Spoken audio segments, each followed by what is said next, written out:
Vamos lá, pessoal, caiu aqui a transmissão para mim, deu um pau aqui no Periscope. Vamos continuar. Faltou somente um inciso para a gente comentar aí. Vamos aí, pessoal, vamos entrando aí e vamos ficar apertando aí os corações. É uma maneira de vocês me ajudarem aí, ficar mais visível no Periscope. E também é uma maneira de eu monitorar. Quando tá aparecendo o coração, eu falei, ó, a conexão tá boa para vocês. Então vamos lá, pessoal. Só faltou o inciso, a gente tinha comentado os outros incisos, da fixação da alíquota máxima e mínima em relação à imunidade, em relação à não incidência do ISS na exportação. Então, e a gente discutiu a divergência doutrinária em relação ao que era essa não incidência, se era uma isenção heterônoma, se é uma imunidade. Então a gente já analisou o inciso 1 e 2 aí do artigo 153, parágrafo 3º lá da Constituição. Só faltou o inciso 3, que trata, do modo como os municípios vão conceder benefícios fiscais aí do ISS. A Lei Complementar 116 não tratou desse tema, foi omissa em relação a esse tema. Então hoje, a Lei Complementar de Normas Gerais não trata do modo como os municípios vão conceder aí benefícios fiscais de ISS. Aí como que ficou esse tema? Foi tratado no artigo 88, inciso 2 do ADCT, exatamente. Então hoje, qual que foi a saída? Não há um modo como há lá no ICMS. Os estados eles não podem conceder benefícios fiscais de ICMS de forma unilateral. Os estados eles somente podem conceder benefício fiscal de ICMS se houver um convênio firmado no CONFAS, então se houver uma autorização aí do CONFAS. Então há uma lei complementar, a Lei Complementar 24 de 75, que regula esse processo, esse modo como os estados concedem benefício fiscal de ICMS. Não há isso no ISS. Os municípios eles não têm um trâmite, não têm um modo como os municípios vão conceder benefício fiscal de ISS. Aí o artigo, e nem a Lei Complementar 116 tratou desse tema. Não há um vácuo legislativo regulando, regulamentador desse tema, do modo como os municípios vão conceder os benefícios fiscais. Por quê? Porque é muito complicado. Imagine, se para o Estado já é difícil lá no CONFAS, imagine para os municípios, que são mais de 5 mil. Então não há um modo como os municípios de forma conjunta vão conceder aí benefícios fiscais de ISS. Mas também não pode deixar permitido para os municípios a concessão de benefício fiscal de ISS de forma ilimitada.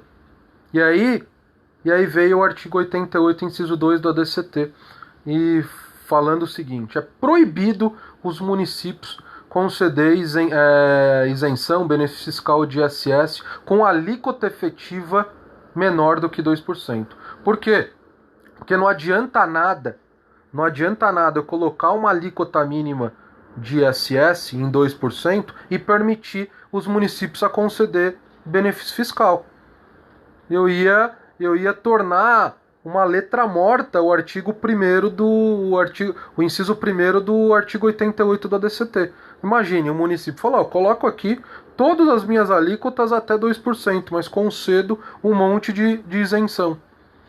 Então, para que serviria a fixação de uma alíquota mínima do ISS? Não serviria para nada. Então, por isso que veio o inciso 2º do artigo 88 do ADCT proibindo os municípios a conceder benefício fiscal com alíquota efetiva menor do que 2%.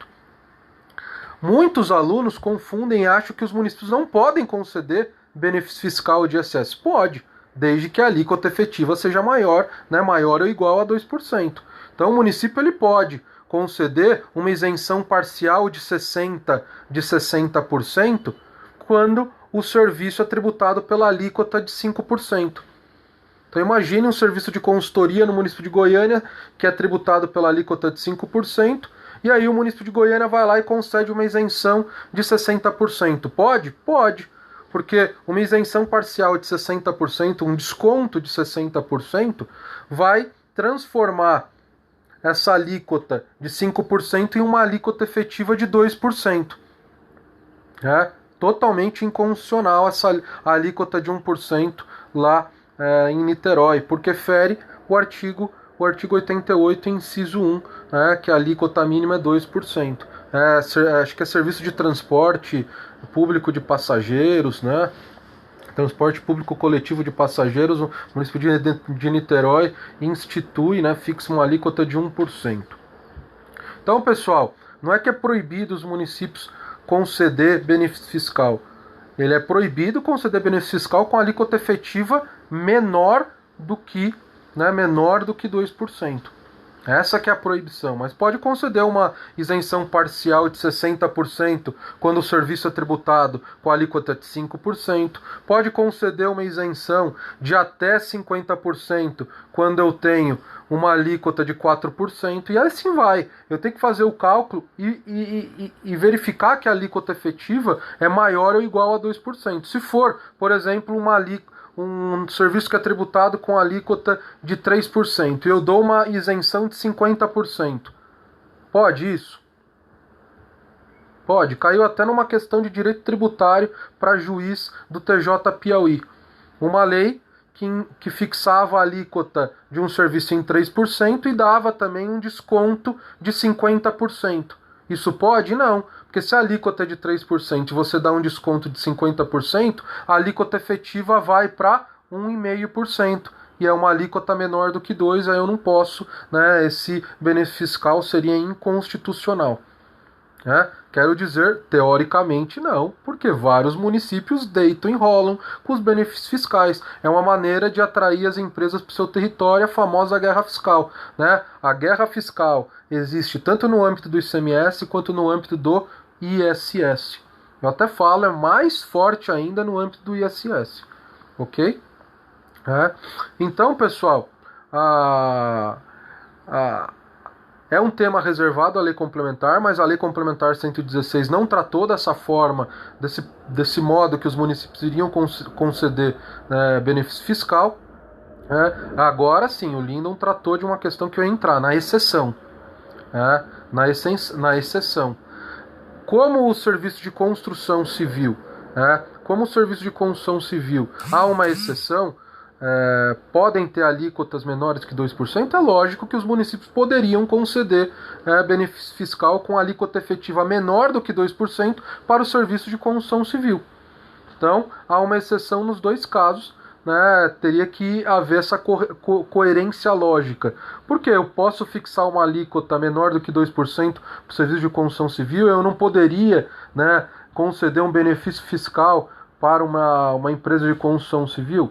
Seria incoerente. Então, para o serviço de construção civil, há exceção nos dois incisos lá do artigo 88.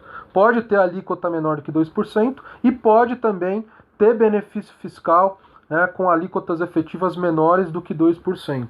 Então, o município, por exemplo, de Goiânia poderia instituir uma isenção total de 100% para os serviços de construção civil. Exatamente, essas são as exceções, Edmara. São as exceções lá. Ok? São as exceções. Então, o município de Goiânia, qualquer município, poderia instituir uma exceção ou conceder uma isenção de 100% para as empresas de construção civil, que prestam um serviço de construção civil.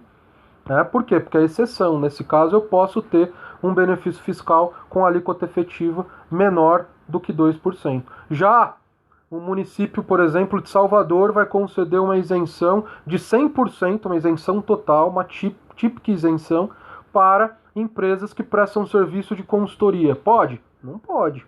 Por quê? Porque consultoria não está nessas exceções.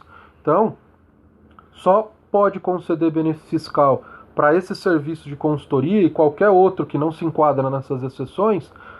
Pode conceder benefício fiscal? Pode, desde que a alíquota efetiva não seja menor do que 2%. Beleza, pessoal? Então, é isso daí. É isso daí que eu queria tratar com vocês, temas reservados à lei complementar. A gente fez aí essa outra transição. Quanto à variação dentro dos limites, deve obedecer os princípios? Com certeza, deve obedecer os princípios. Deve obedecer. O ISS ele não é exceção a nenhum princípio da anterioridade. Se eu vou, por exemplo, majorar, se eu vou majorar uma alíquota do ISS de 2% para 3%, precisa respeitar a anterioridade do exercício financeiro seguinte e a anterioridade 90º. Preciso respeitar os dois princípios. O ISS, os impostos municipais, o único que tem uma exceção aí à anterioridade é o IPTU, mas somente quanto à fixação da base de cálculo. Beleza? Os outros tributos de competência municipal, taxa, contribuição de melhoria, COSIP, contribuição previdenciária para o regime próprio dos servidores, todos os tributos, ISS, TBI, os outros tributos, taxas, contribuição de melhoria, COSIP, contribuição previdenciária para o regime próprio dos servidores, todos, exceto a contribuição previdenciária, exceto a contribuição previdenciária que pode aí somente respeitar a anterioridade 90º dos 90 dias. Mas, tirando isso, todos os tributos de competência municipal precisam respeitar todos os princípios da anterioridade, inclusive o ISS. Beleza, pessoal? Era isso que eu queria falar com vocês. ISS, temas reservados à lei complementar, sempre cai em prova, tanto de direito tributário quanto de legislação específica tributária municipal. Então fiquem de olho, é um tema muito importante, um tema constitucional extremamente importante.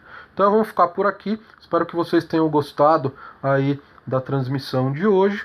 E amanhã tem mais. E quem não tiver oportunidade de assistir meus vídeos, vamos ver, provavelmente vamos tentar fazer mais algum vídeo hoje, Vamos tentar fazer mais algum vídeo, vamos ver, mas não é certeza. A certeza é que amanhã teremos mais 2 vídeos, Se me der aí na telha, eu faço aí, trato de um tema aí de IPTU, pensando em fazer um vídeo aí de progressividade do IPTU, tratando aquela mudança de jurisprudência em relação ao TCMD, o que ocorreu com o ITBI. Estou pensando em fazer uma transmissão ao vivo tratando aí desse tema, ok? Progressividade dos impostos reais, por exemplo.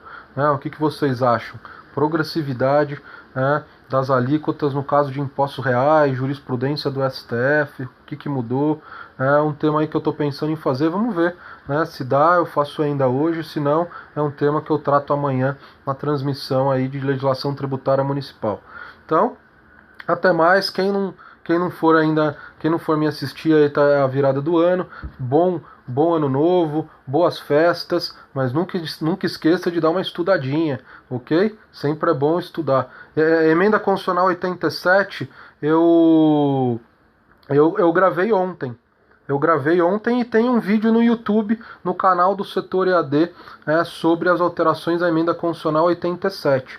Então, quem não assistiu, eu gravei ontem uma transmissão sobre a Emenda Constitucional 87 que trata das alterações aí do ICMS nas tributações interestaduais, nas operações interestaduais. Esse é um tema de promessa de compra e venda que eu estou também, está na minha lista aqui para fazer uma transmissão sobre promessa de compra e venda, como que os municípios tratam a tributação do ITBI nesse contrato de promessa de compra e venda e qual é a diferença do entendimento dos tribunais superiores. Beleza, pessoal? Vamos ficar por aí. Bom dia a todos, bons estudos, vamos lá, firme no propósito aí de vocês. 2016 vai ser o ano de vocês, e vamos com tudo. Tchau, tchau.